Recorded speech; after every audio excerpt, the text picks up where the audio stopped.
আমরাই হরমুজের আসল গার্ডিয়ান। ট্রাম্পকে এক বাক্যে জবাব ইরানের। তাহলে হরমুজে আসলে টোল নির্ধারণের অধিকার কার, আমেরিকা না ইরানের? হরমুজের নিয়ন্ত্রণ নিয়ে কি মধ্যপ্রাচ্যে নতুন শক্তির লড়াই শুরু হচ্ছে?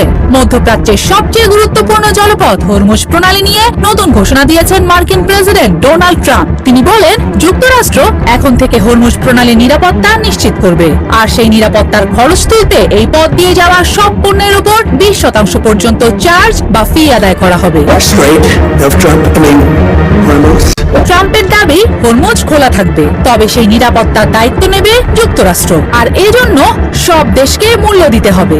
এমনকি তিনি যুক্তরাষ্ট্রকে guardian of the Hormuz strait বা হরমুজের অভিভাবক বলেও ঘোষণা করেন।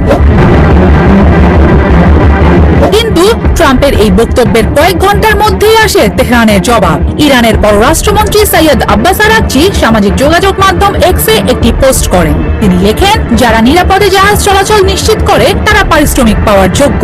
এই বিষয়ে প্রেসিডেন্ট ডোনাল্ড ট্রাম্প ঠিকই বলেছেন, কিন্তু এরপরই আসে আসল খোঁচা। আরাগচি বলেন, হরমুজ প্রণালীর আসল গার্ডিয়ান সব সময়ই ইরান ছিল, ভবিষ্যতেও থাকবে। 20% অনেক বেশি, আমরা ন্যায্য থাকবো।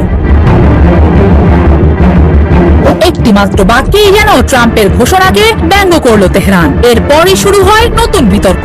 প্রশ্ন উঠেছে, হরমুজ প্রণালীর নিয়ন্ত্রণ আসলে কার হাতে? ভৌগোলিকভাবে প্রণালীটির উত্তর উপকূল ইরানের এবং দক্ষিণ পাশে রয়েছে ওমান। তবে এটি একটি আন্তর্জাতিক নৌপথ। বিশ্বের বহু দেশের বাণিজ্যিক জাহাজ এখান দিয়ে চলাচল করে। এই কারণেই আন্তর্জাতিকভাবে বিষয়টি অত্যন্ত সংবেদনশীল। কোন একক দেশ ইচ্ছেমতো আন্তর্জাতিক বাণিজ্যিক জাহাজের উপর নতুন টোল বা ফি আরোপ করতে পারে কিনা তা নিয়ে গুরুতর আইনি ও কূটনৈতিক প্রশ্ন রয়েছে।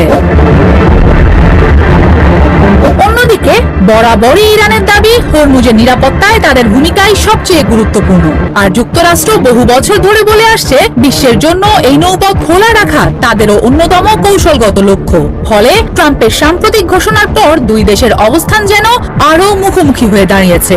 এরই মধ্যে অঞ্চল জুড়ে সামরিক উত্তেজনাও বেড়ে গেছে। পরিস্থিতি বলছে, হরমুজ নিয়ে এই বিরোধ আরো বাড়লে শুধু মধ্যপ্রাচ্য নয়, বিশ্বজুড়ে তেলের দাম, জ্বালানি সরবরাহ এবং আন্তর্জাতিক বাণিজ্য বড় ধরনের প্রভাবের মুখে পড়তে পারে।